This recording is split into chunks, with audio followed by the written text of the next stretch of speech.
ಮೈಸೂರಿನ ಎಷ್ಟೋ ಜನಕ್ಕೆ ಈ ದೇವಸ್ಥಾನ ಸಿಟಿ ಹತ್ರನೇ ಇದ್ರು ಯಾರಿಗೂ ಗೊತ್ತಿಲ್ಲ. ಇವತ್ತಿನ ಮಿನಿ ಬ್ಲಾಗ್ಗೆ ಸ್ವಾಗತ. ಇವತ್ತು ಬಸ್ಸಿಂದ ಇಳಿದು ಸಿಗ್ನಲ್ ಹತ್ರ ಹೋಯ್ತಾ ಇರ್ಬೇಕಾರೆ ಇವತ್ತು ಯಾವ್ದಾದ್ರು ದೇವಸ್ಥಾನಕ್ಕೆ ಹೋಗಿದ್ ಬರವ ಅನ್ಕೊಂಡಿಸ್ತು. ಆಗ ಕಾಣಿಸಿದ್ದೆ ಶ್ರೀ ವೇಣುಗೋಪಾಲ ಸ್ವಾಮಿ ದೇವಸ್ಥಾನ.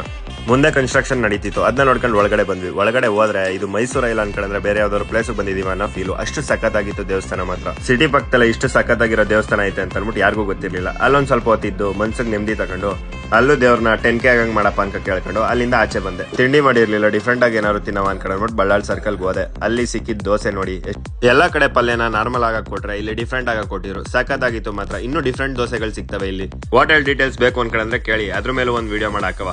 ಅಲ್ಲಿಂದ ನಮ್ಮ ಹಳೆ ಕಾಲೇಜ್ ಹತ್ರ ಹೋಯ್ತಿರ್ಬೇಕಾರೆ ಹಳೆ ಮೆಮೊರೀಸ್ ನೆಲ್ಲ ನೆನ್ಸ್ಕೊಂಡು ಶಾಂತಲಾ ಟಾಕೀಸ್ ಹತ್ರ ಇರೋ ರಾಘವೇಂದ್ರ ಸ್ವಾಮಿ ಮಠಕ್ಕೆ ಬಂದೆ.